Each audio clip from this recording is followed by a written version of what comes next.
so for today's video, well, that was really cheerful. Like that's a bad thing. Hey guys, so for today's video, I'm going to be doing another library checkout. Now this one is going to have a few more books than usual just because of two reasons. One was that I didn't finish a book stack entirely the last couple weeks ago. That didn't make sense. You know what I'm talking about. Like a couple weeks ago I finished a book stack, but it wasn't entirely finished and I had to renew one of the books. So instead of trying to like just do only those couple and then just wait for the Nhappad, I just wanted to just combine these. And not only that, but I wanted to space these out a little bit more since I did two basically like back to back. So we're just gonna space these out a little bit more. So since there are a lot of books to go through, I'm just gonna stop rambling and we're gonna go ahead and get started. So to start off, I'm gonna go through Death Notes 8, 9, 10, and 11. Yes, I did read 4 since the last time we spoke. I'm not gonna go through all of the synopsises just because I feel like when I go through the particular synopsis with Death Note, it's giving away too much of the story, and I felt really bad because like the last one that I did, the last library checkout, I can speak, I gave away some stuff and I feel bad that I gave spoilers because there's some people who are like really super against spoilers. So in order to avoid that and giving away the story, because you should just read Death Note and like absorb it and like take it in, or watch the anime too. But basically I've read these 4 books and you all know that Light has the Death Note, that he's killing people and that people are trying to catch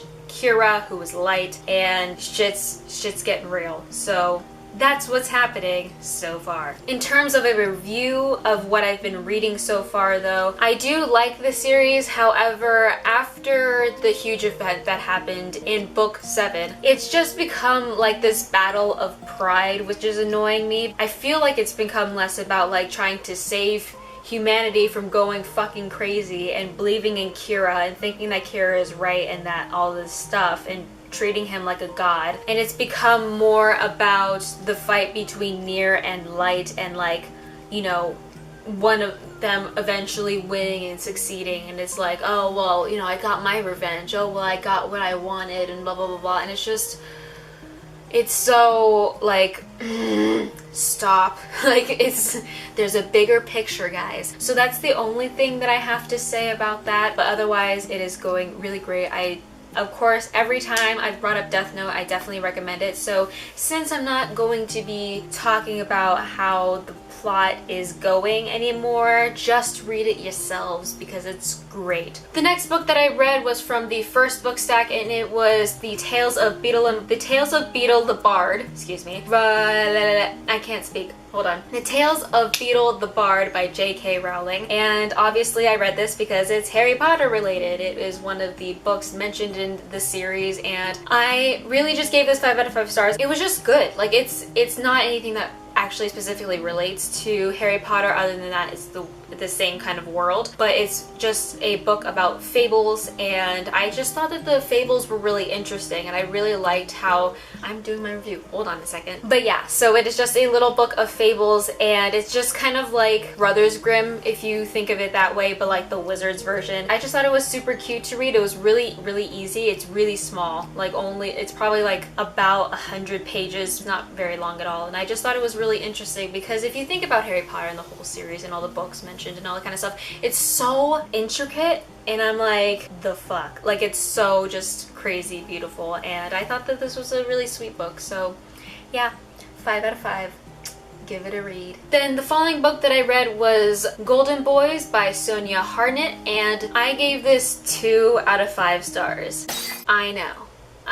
It is the lowest rated one that I've ever done on this library checkout so far, and I'm going to tell you exactly why. First of all, let's talk about what this book is actually about. It is about these boys, well technically it's this family, who moves to this new neighborhood, and the brothers meet up with these neighbor boys who they start to interact with, and it's a group of people. One of them is a bully, another 2 are brothers who come from a very large family, and the dad's an abusive alcoholic, and the last one is like this feral child who isn't really taken care of in his own family, and then there's a sister who also gets involved with everything. It's just a book kind of like about them meeting and becoming kind of friends in the events that happen while they are developing this friendship. Now, I gave this 2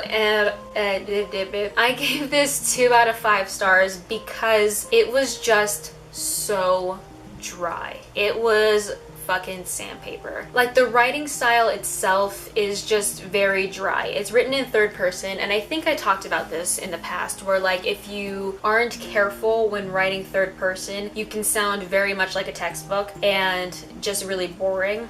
And that's what happened with this book, and I was really disappointed. I mean, I think that people should read books anyway, even if they get bad reviews, just so that you can kind of see for yourself, because sometimes books that people hate you love, but I just didn't like it. So that was The Golden Boys. Following that, I read The Anatomical Shape of a Heart by Jen Bennett, and I gave this 4 out of 5 stars. It is about a girl named Beatrix, and she wants to become a medical illustrator. And one night when she's on the night bus in San Francisco, she meets a boy named Jack, and they meet, they kind of have a connection, but it turns out that he is this infamous graffiti artist who has been tagging the streets of San Francisco with these huge poetic gold letters, and it's about them developing their relationship and also about Beatrix dealing with her family issues and also trying to get a scholarship to a school that she wants to go to. Now, I thought that this book was quite cute, but I knocked off a star because after I watched Books and Lala's video about like romantic tropes that aren't actually all that romantic, it made me think twice about what was romantic in this book, because he's very persistent, Jack. He, you know, continues to try and find Beatrix in places and goes to find her and tries to ask her on a date. And there's a couple parts, but this one in particular, there's a part where she needs to really get to this appointment because she has to do cadaver drawings, which if you don't know what a cadaver is, it is a dead person who has donated their body to science. And so he sees her and she's kind of stressing out and all that kind of stuff, and like he's not letting her pass until she says yes or no to him. And it reminds me very much of like The Notebook, where Noah's like hanging off of the Ferris wheel and he's like, go out with me, and then she's like, oh my gosh, okay, fine, I'm okay. And it's like, okay, you shouldn't have to force a girl to go out with you by using pressure. After we got past that, it was really cute, and it was a good book and I enjoyed it. I don't think it was like the best YA that I've ever read, but it was good. After that, I read The Wrath and the Dawn by Renee Ahdieh. I apologize profusely for mispronouncing any of these names. This I gave 5 out of 5 stars because this was beautiful. It was so good. It's really about this girl, we're gonna call her Shazi because her actual name I can't pronounce and I already butchered the author's name, so we're not gonna attempt that. But this girl Shazi, she lives in a Middle Eastern kingdom, and there is a prince, or is he a king? I think he's a king. Anyway, so he essentially marries all of these women, and by dawn they get killed. And Shazi volunteers to marry this guy so that way she can go in and kill him because her best friend and cousin happened to be one of these girls. That is her plan, but then she surprisingly, you know, makes it past the first night, and it's about how they get to know each other and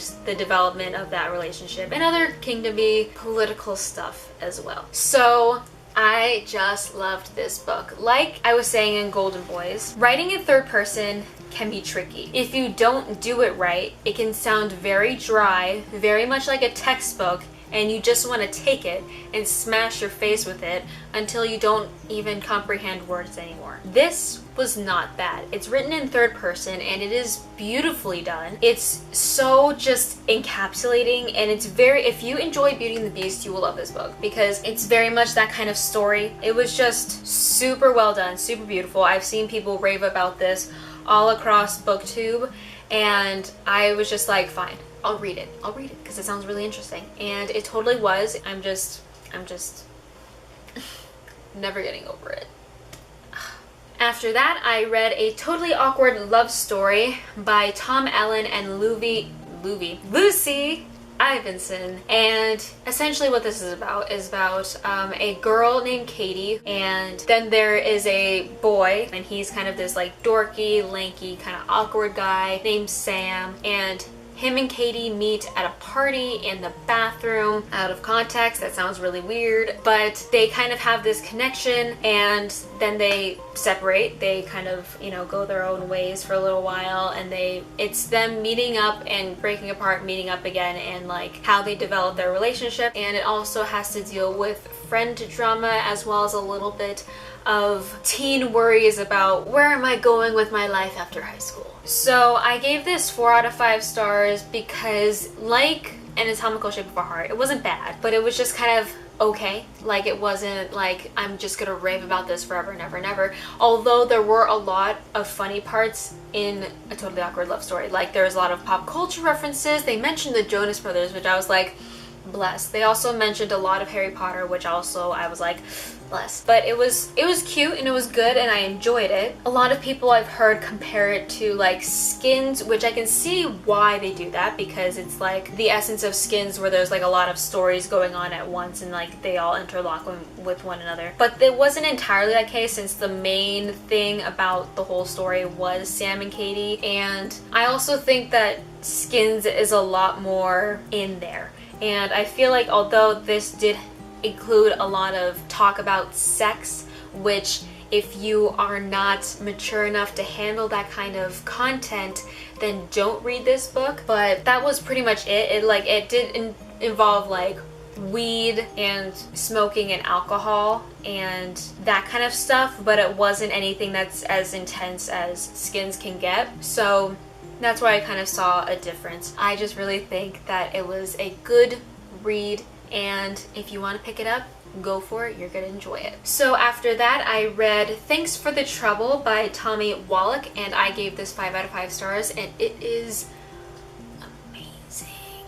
Oh my gosh. Okay, so what is this about? It is about a boy named Parker, and he is a senior in high school, and he doesn't speak. He stopped talking after a tragedy with his dad, and he, you know, is not the, you know, he doesn't have the greatest record or anything. He doesn't do well in school. He has engaged in criminal activity before. And to start off the story, he's at this hotel and he's trying to steal from this woman that he sees across the way. And they end up like meeting and talking face to face. And it's about their developing relationship, and also because the woman who ends up being named Zelda, she doesn't have the will to live anymore. And so Parker, although he does not have the greatest life, is trying to change her mind to keep her around. Now, when I say this was incredible, it's because it was incredible.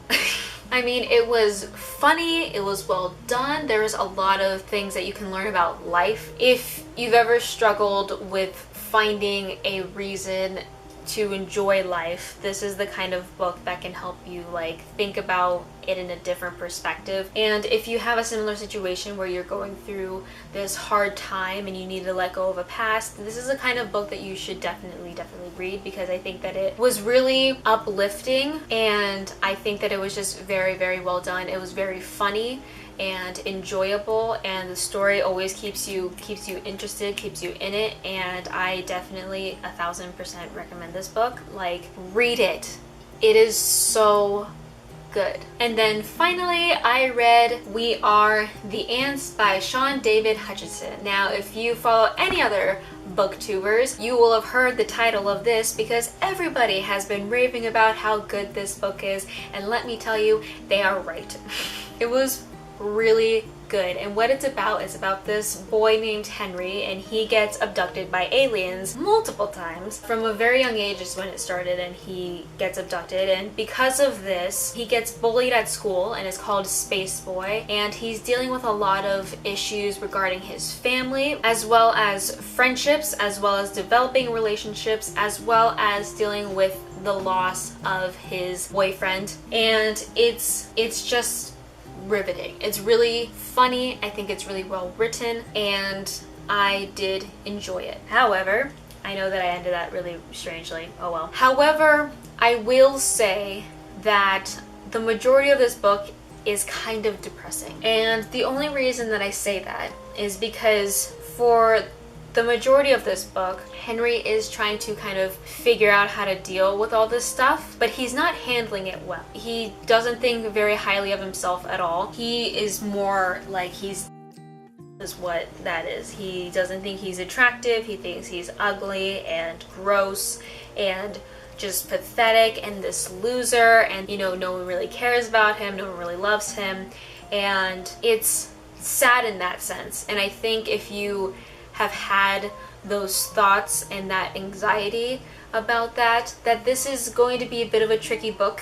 That's really just the only thing I can warn you about with regards to this book. But I think if you can handle it well, it's a very, very good read. I think at the same time that people who even have depression or anxiety can find the good in this book as well. It's very existential crisis. It's very, why are we important? Why should we even bother to live? Because in the grand scheme of the galaxy and in the universe that we're not very significant at all, and what's the point of living and all that kind of stuff. But like, I think towards the end it becomes a lot better and it becomes more enlightening and all that kind of stuff. But I'm just saying that warning, okay?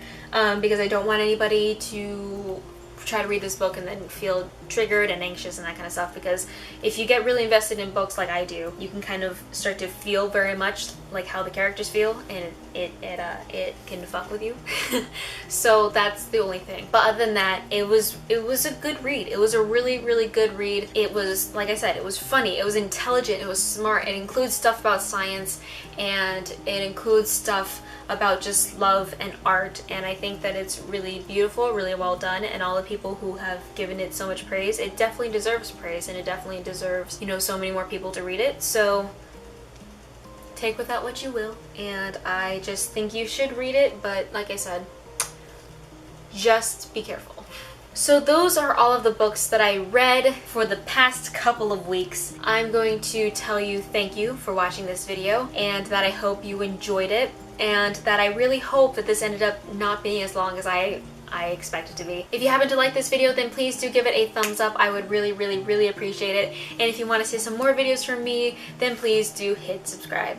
Thank you again so much for watching, and until next time, bye-bye. Oh, my back hurts. I might not be able to win. Oh no. Oh no. Okay.